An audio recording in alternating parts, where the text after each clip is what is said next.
When I first knew I was going to bikepack in eastern Kentucky, I didn't really know what to expect. I knew there would be some hills, humidity, and bugs, but outside of that, I was in for a whole new experience.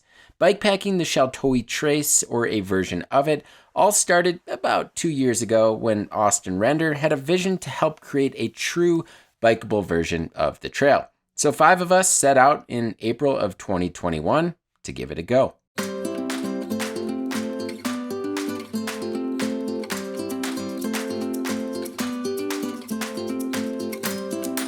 The Sheltowee Trace is a 333-mile trail established by the Daniel Boone National Forest and designed by Vernon Orendorff.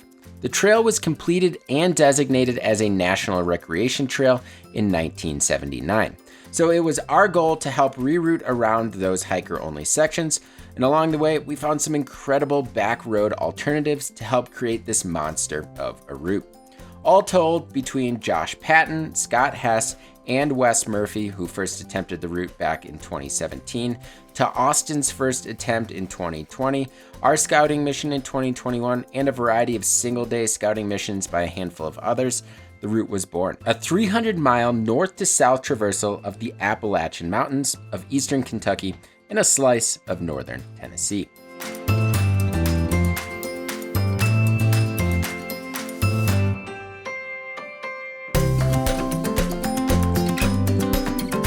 The route travels through the rugged Cumberland Plateau, offering a mix of riding conditions. Rough single track, where a hardtail with suspension fork or even a full suspension bike is appropriate. Plenty of hike-a-bike. After all, most of these trails are designed for hiking, and you will know this by the narrow bridges, tight trees, and hiking design trails. Lots of Forest Service roads, some rough, others not as much, and a good chunk of pavement, the majority of which can be found south of Moorhead, Kentucky, due to the restriction of bikes through portions of Cave Run Lake, Red River Gorge, and Natural Bridge State Park.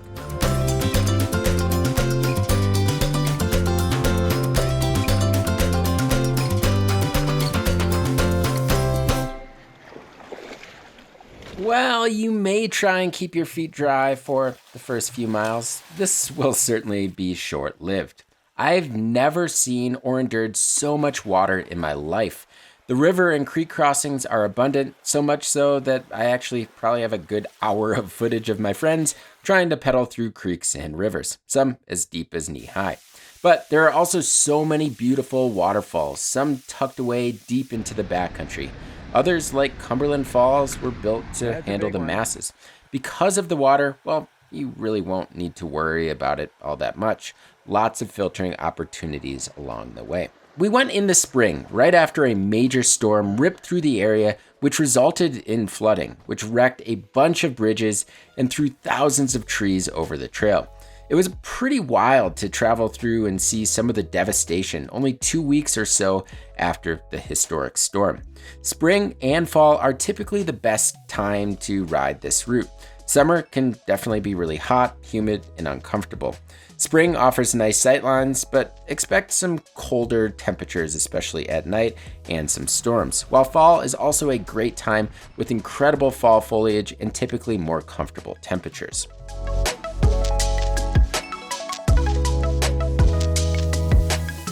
We stayed in Moorhead, Kentucky before the trip and started at the northernmost terminus just a few miles north of town. We got a shuttle driver to not only drop us off at that location, but also pick us up in Tennessee when we were finished, which worked out really nicely. The first 25 miles was some of my favorite bits of trail, nearly all single track and almost all of it rideable into Moorhead. Moorhead is a small college town that has just about everything that you would need prior to a bikepacking trip, although the bike shop is a bit small. The first 25 miles of riding was certainly a bit of a tease as to what we could expect, but it was no doubt a blast. Similar to the northern part of the route, Cave Run Lake single track was one of my favorite sections of riding.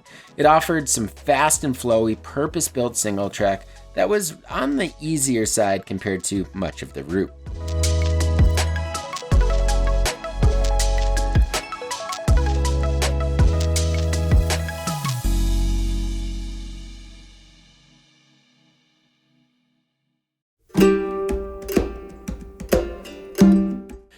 travels on plenty of hills and into many hollers. And once you enter a holler, you can expect a thick canopy, creek or river crossings, and rock outcroppings. It has that Fern Gully feel. Morgan Hollow was one of these spots. Beautiful rock formations and outcroppings, slippery trail, and just really tough riding. But it's all worth it for an incredible riding experience.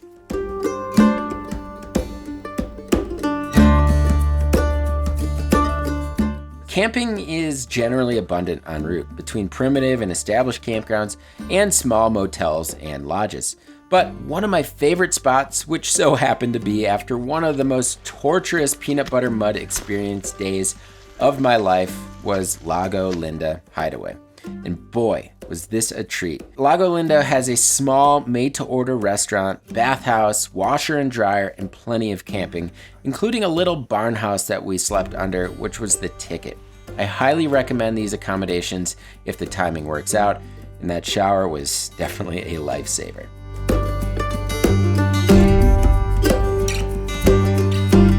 One of the defining features of Kentucky, and in general the Sheltowee, was the proximity to the Civil War. Wildcat Battlefield was one of the earliest battles in the war. And this is the site where the Union Army repelled the Confederate offense while defending the important Wilderness Road. Portions of the route follow the still existent Wilderness Road through this area. We even had a chat with a gentleman who vented to us about a neighbor who was claiming Civil War graves that were on his property. Yeah, a good old Kentucky disagreement. He said, no, the corner's over there. I said, show me where the corner is. I want you. She said, it's over there. I said, no, walk over there with me and show me where the corner is. And she wouldn't do it, and I went to cussing her, and I told her what she'd done. And she smacked me. Yes, she smacked the shit out of me. We were tucked into the woods for the better part of the trip, but towns and landmarks would spark conversations like this one.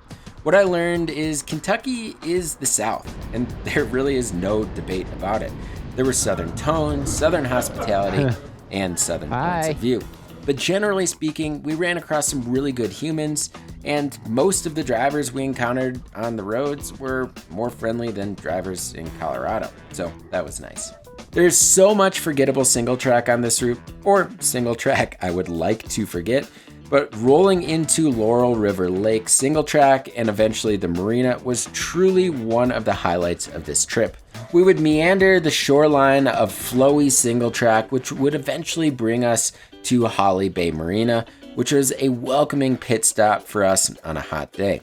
The marina serves pizza, ice cream, and of course Ale 8, which is a go-to local soft drink in Kentucky.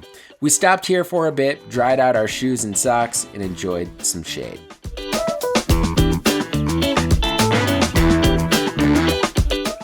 As we meandered our way south towards Tennessee, we were excited to see Cumberland Falls, which we kept hearing was dubbed the Niagara of the South.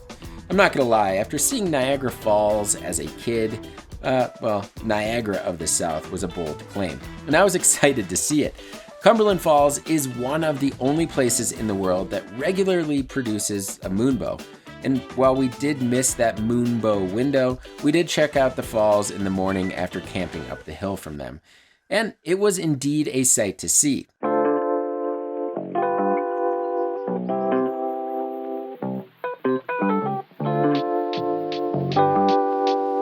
As we made our way south, we would eventually get on the final stretch of trail from Whitley City to the finish.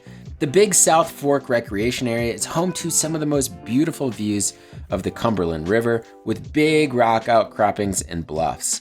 This last stretch travels on the Kentucky and John Muir trails that, for the most part, is pretty rideable. Until the staircase, that is. Again, not much of these trails were designed for bikes, so that's just part of the adventure. While there's many incredible places on this route, one takeaway was that it's hard to ignore the trying times on the Sheltowee. It's not an easy route. It's rocky, rooty, and wet. But as I reflect on the route a year and a half later, Eastern Kentucky and the Sheltowee has a certain draw, especially for someone not from the area. Instead of remembering the pain, what comes to mind is the flowy single track, beautiful rivers, stunning outcroppings, critters, and those kind locals that live in the hills and hollers. For more details on the Sheltowee Bikepacking Route, make sure to find a link in the description below, or you can head to BIKEPACKING.com/routes.